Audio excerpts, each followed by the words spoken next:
Hey guys, it's Jimmy. Good morning for me, or good afternoon or evening, whatever the case may be for you. Thank you for visiting this channel, and I appreciate you doing so. If you've watched some of the videos, you'll see that a lot of it is goofy and goofing around, but when I come to the scriptural stuff, it's meant to be serious, and I want to share some good gospel reflections.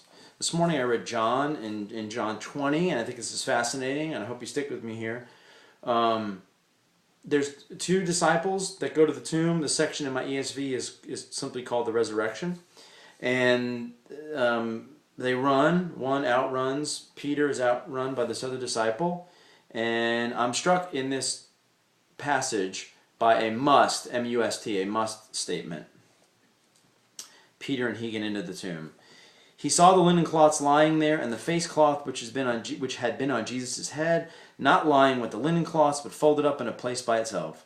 Then the other disciple who had reached the tomb first also went in and saw and believed, for as yet they did not understand the scripture that he must rise from the dead.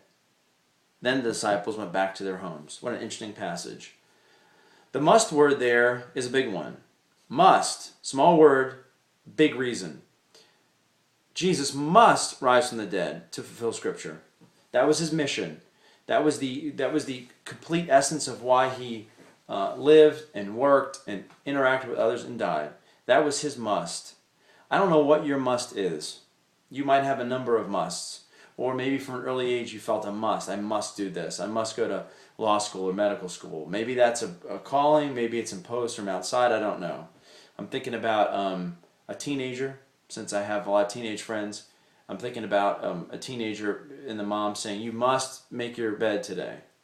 Well, naturally we probably don't want to do that. But depending on the discipline in that home, the mother might say, "You must make it or there'll be consequences."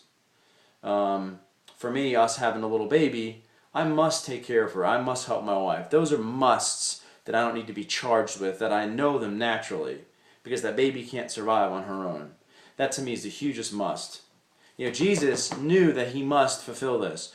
Earlier in his walk to the cross, Jesus would pray to the Father because he's fully human, and to me the most human moment in Scripture, "Lord, can this cup pass over me?" He asked that question. I find it very mysterious, but I believe that he knew that it couldn't because of the must. I think life was fundamentally changed because of what Jesus did. That our life here is different, we accept that, and that our future is different, and our eternal future, based on understanding that and knowing him. For me, that must is big, because he must. What if he had not? What if in that moment of human weakness somehow the full humanity took over and he did not do the must? I think the implications would have been terrible. I know the implications would have been terrible for our lives.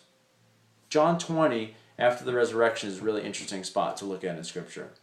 And thank you for letting me share this. I'm just fascinated by that must statement. That he did what he knew he must do.